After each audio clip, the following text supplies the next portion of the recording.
Welcome to the Soul Archaeology podcast, a space for connection, resonance, witnessing, and learning. Together we'll harvest medicine from the spiral of life, sharing conversations with other embodied humans who have navigated their own initiations and found alignment with their true soul essence.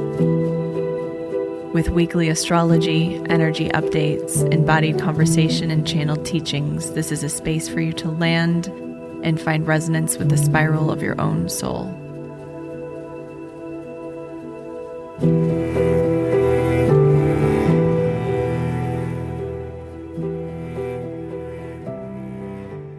Hello, welcome back to Soul Archaeology.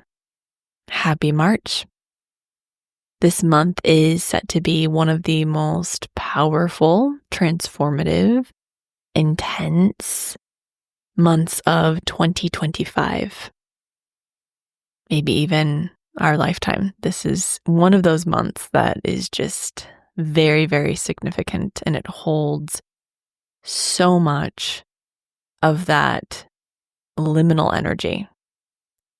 The endings meeting the beginnings, the back and forth, the unknown, so much changing and shifting and shuffling under our feet without us really knowing where we will land on the other side. This month is beginning with a very significant retrograde. Every 18 months, Venus enters her underworld journey, retrograding for 40 days.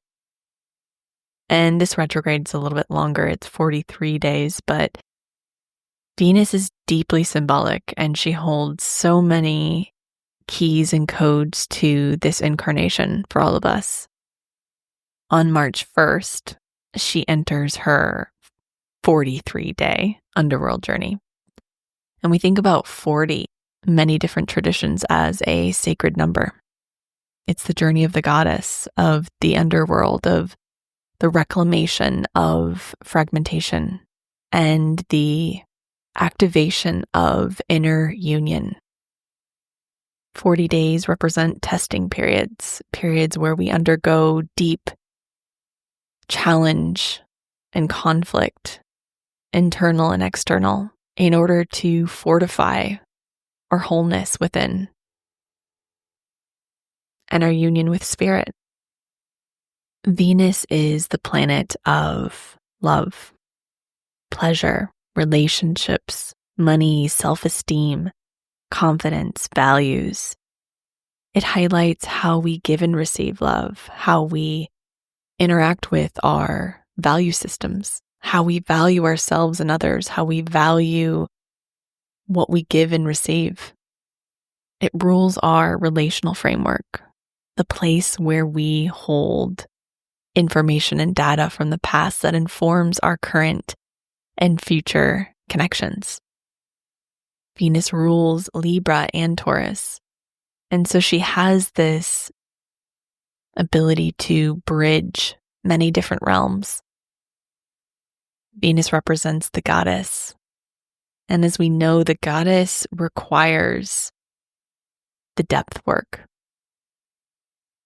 The wholeness that she represents can only come from the ability to transit or navigate her own dark waters, her own shadow spaces, her own basement, her own underworld.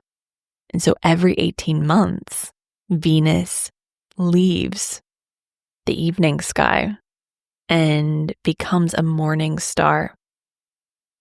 For 9 months, Venus is a morning star, which means that she rises before the sun, and then she disappears for 2 months from the sky, and then rises again, but this time as an evening star. So Venus has her own cycles, and this cycle actually creates this beautiful rose pattern in the sky.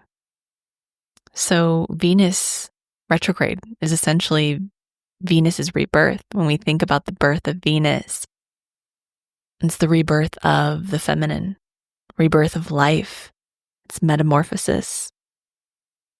halfway through her retrograde journey, which will be for this retrograde journey, March 22nd, she meets with the sun. And this point, this Venus Cazimi, is a point of deep illumination. It's where we witness all of our parts with truth and therefore receive the keys to fully transform what wants to be shaped and transmuted and cleared from our relational and money framework. So the first half of Venus retrograde, the first 20 days, the first 20-ish days, are a period of letting go, of release, of surrender, of death, essentially. So the first half of this Venus retrograde period might feel dense and dark. It might feel griefy. This Venus retrograde cycle is extremely unique. The month of March is one of the biggest months, like I said, of 2025.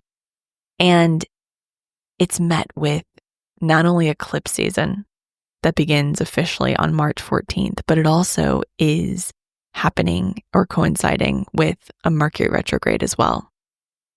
We have our first eclipse, a full lunar eclipse, happening on March 14th. Within that window of the first half of Venus retrograde, the first 22 days of it.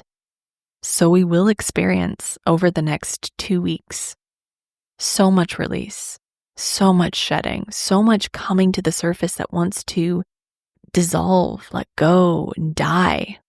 The parts of us that we've held onto and gripped to, the external pieces and parts that we've held onto and gripped to. And then halfway, in the middle of the eclipse portal, we have our rebirth period, the Venus Cazimi, on March 22nd. So this is deeply significant. Seeing the pattern of Venus's retrograde and Mercury's retrograde overlaid with the eclipse energy is incredibly symbolic and significant. They're mirroring one another. They're supporting one another. They're creating this patterning of surrender, death, release, and guiding one another into the process of birthing, planting new seeds. This just goes to show that there are forces supporting this process for us.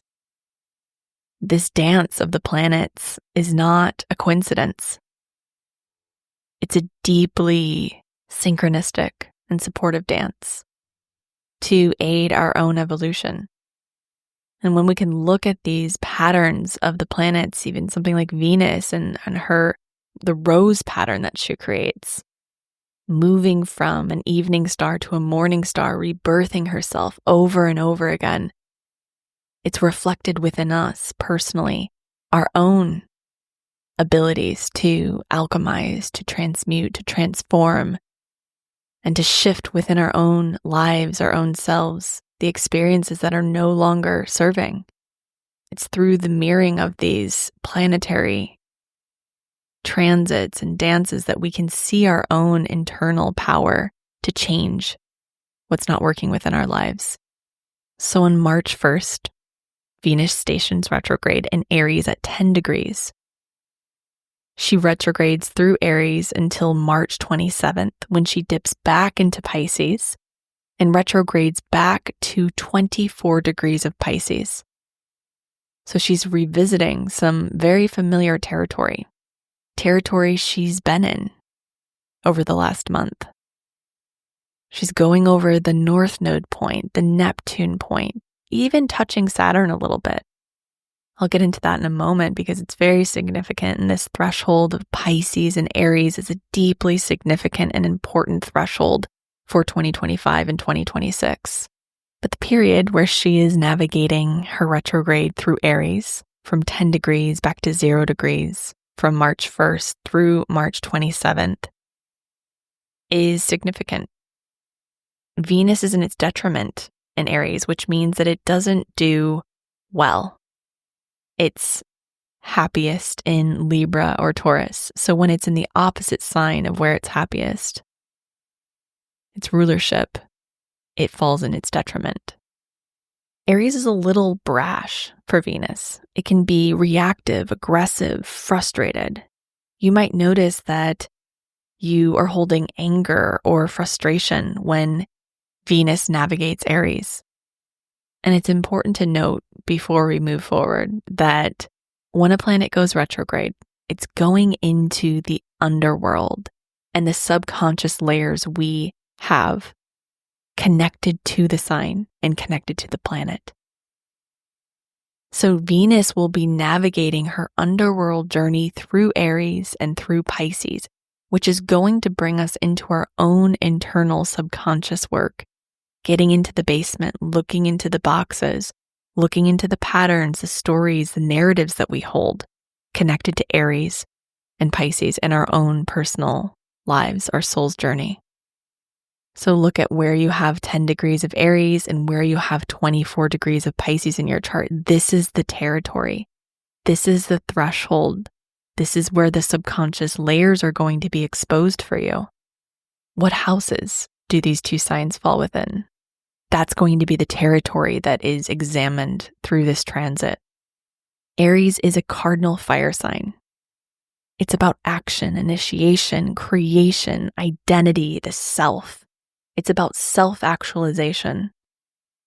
Venus can be brash and reactive and even aggressive in Aries. You'll want to notice where your anger is getting the best of you, where you're perhaps operating from a wound, from a point of frustration or old anger that's being brought into and projected into your current relationships. When we think about Venus, there's two sort of different territories that it examines. Our relationships and our values, our relationship with money, resources. So this transit will have us examine our desires, our passions, where we're operating in fear, where we're afraid to go after what we truly want, where we might even feel stuck. The shadow of Aries is that it can feel stuck, or it can fall into patterns of reactivity and acting too quickly without dropping into presence and embodiment and truly understanding what it wants. So this is not a time to react. This is not a time to move quickly or end something quickly or begin something quickly. This is a time to slow down, to notice, to observe. Where are you holding old anger or frustration? So many of my clients, even myself, we've been doing really deep anger work, excavating the old that's getting projected into our present moment, our present relationships and connections, so that it can be healed and transmuted, tended to, seen and witnessed. It was also a theme of Mars retrograding as well. But with Venus retrograding in Aries, it's going to revisit those points for us. I've seen some miraculous, incredible transformation occur when people are able to transmute their old anger, creating space for more love to pour in, dissolving the heart walls that protect us, and opening space for expansion, deeper connection, and intimacy with self and others. This is also going to examine where we have unhealthy relationships with money, with self-worth, with our identity, where we might be spending recklessly, where we're operating from a wound connected to money and to finances and to our ability to truly expand and grow in abundance. Overall, at this transit, I feel will really bring to the surface where we're operating from a wound, from fear, from responding or reacting to protect something, where we're trying so quickly to fill a void, or where we're wanting to push through or move through something quickly so that we can avoid the pain or frustration related to it. It will also bring us into our relationship with self, our confidence, our identity. Chiron is navigating the energy of Aries, and it has been for years. It's been bringing us into our core wounds around self, around identity, around self-actualization, confidence, power. We just had the North and South node in Aries and Libra from 2023 until January of 2025. It just shifted into Pisces on January 11th, but it was in that energy of cultivating a deep connection to self, self-embodiment, self-actualization, self-responsibility, self-realization.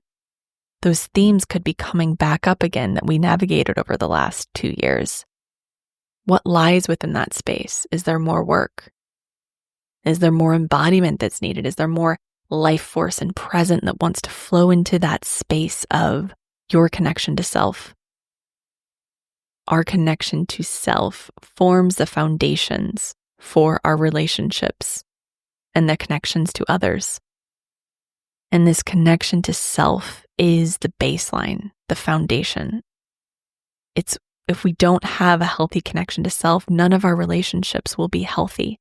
None of our relationships will be coming from a space of true unconditional love from the heart, from truth. They'll be coming from the fragmented, wounded parts of us that are seeking to fill something or protect something. This transit's going to be deeply exposing, confronting. Aries is the first sign of the zodiac. It's confrontational, it's reactive, it's even brash or abrupt at times. I encourage you to not make any big decisions around money, relationships. If you can push it out a month or even 2 months until we move fully out of the shadow, that would be best.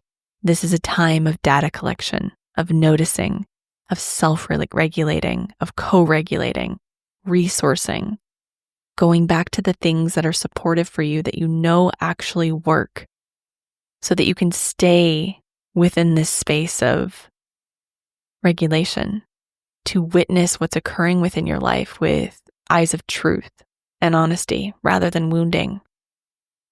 On March 27th, Venus retrogrades back into Pisces where she just was. This is where she enters the underworld phase of Pisces. Again, we will be on the other side, the other half of her retrograde period by this point.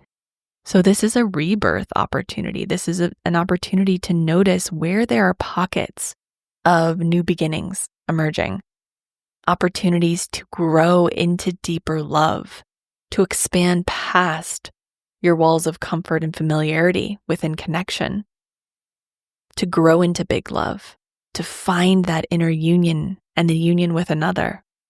This is a dream space. This is in a space of expansion. But in order to fully expand, she's going to show us where we're living in illusion or delusion. Venus is exalted in Pisces. She really loves to be in this dreamy, romantic space when she's in Pisces. But she can also fall under a spell easily in Pisces.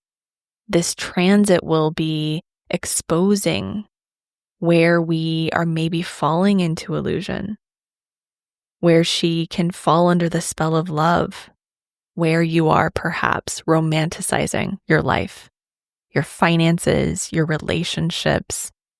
Where are you living with rose-colored glasses? This is a time to remove them, to see so clearly what's occurring within your life.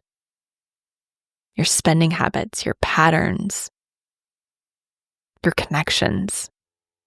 It can reveal where you're playing victim, where you're falling into victim consciousness, or victim dynamics where you feel disempowered, or even martyr dynamics where you feel that you need to save others. Where are you waiting to be saved, or looking for an easy out, an escape? Where are you giving away your power? Or where do you prefer to escape reality and live in the illusion of love rather than being fully embodied and present in reality?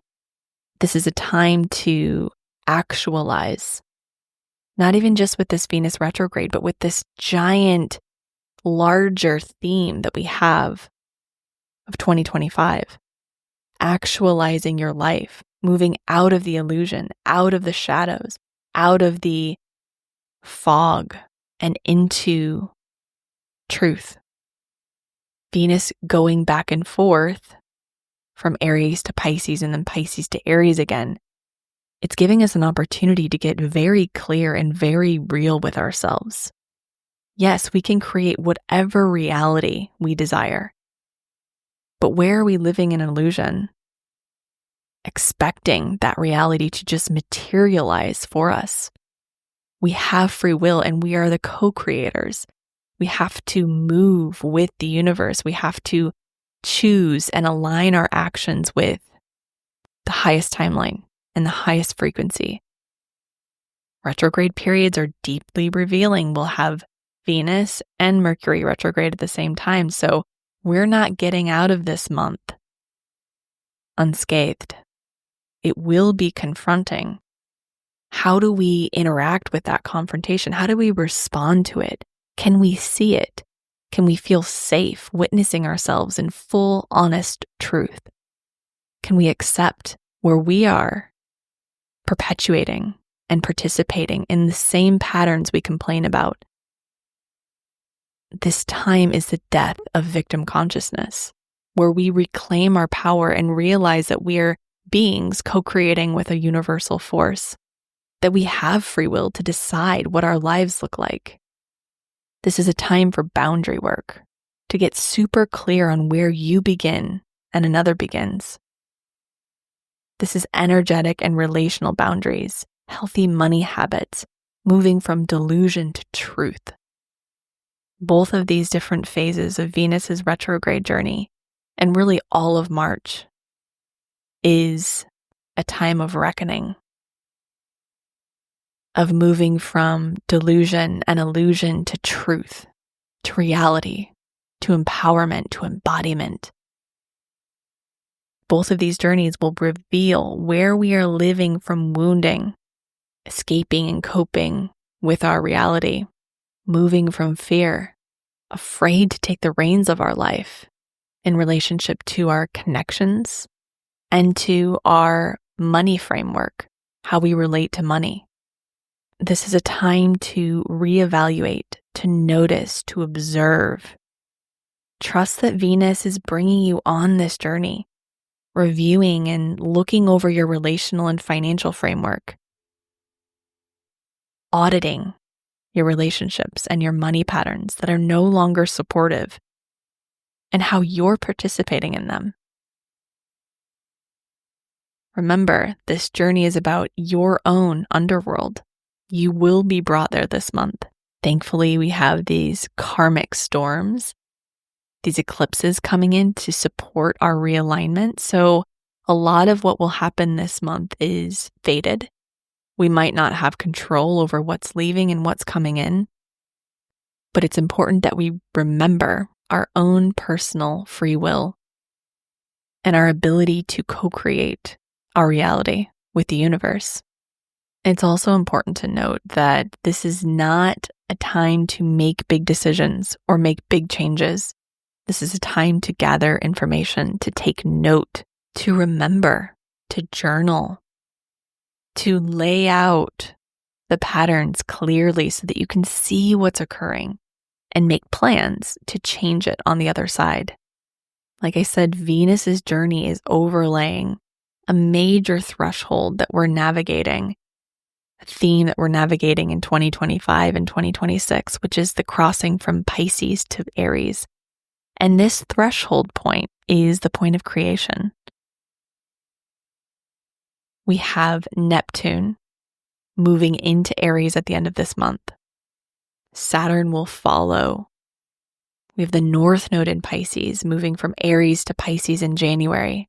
We also have Mercury retrograding through Aries and Pisces.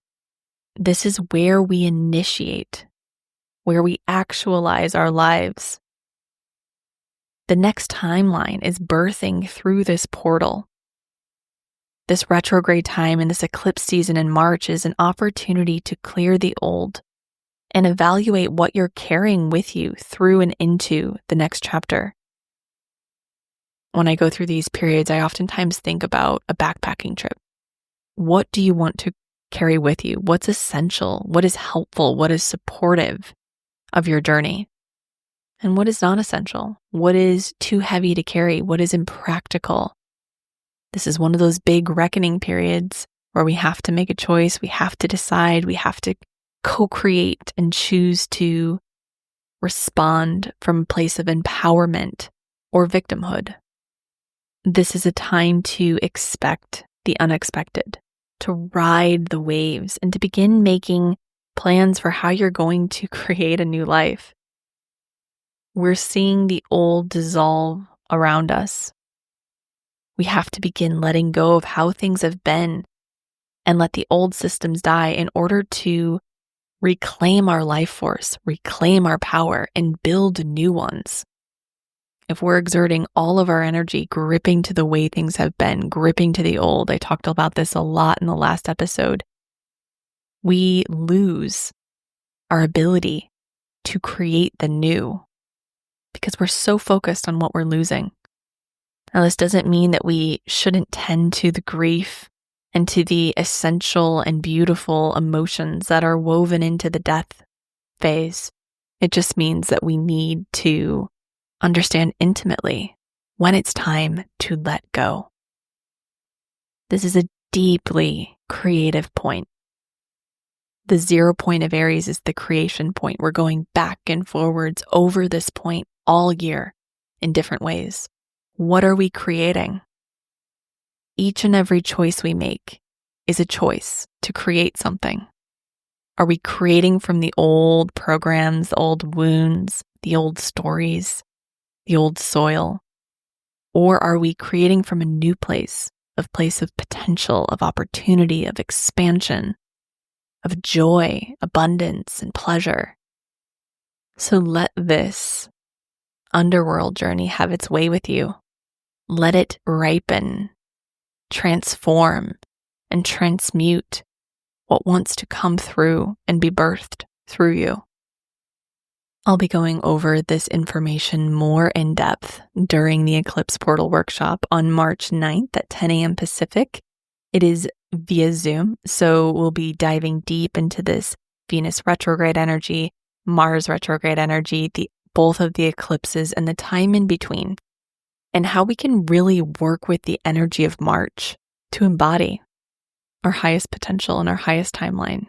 These workshops are powerful, they're dynamic, they really enable us to work with the energy in a way that is incredibly potent and powerful. If you've never experienced one, I highly recommend that you do. You can sign up at the link in my bio. I would love to see you there. So the card that I pulled for today for our Soul Archaeology community is the Gazelle card from the Untamed Elemental deck.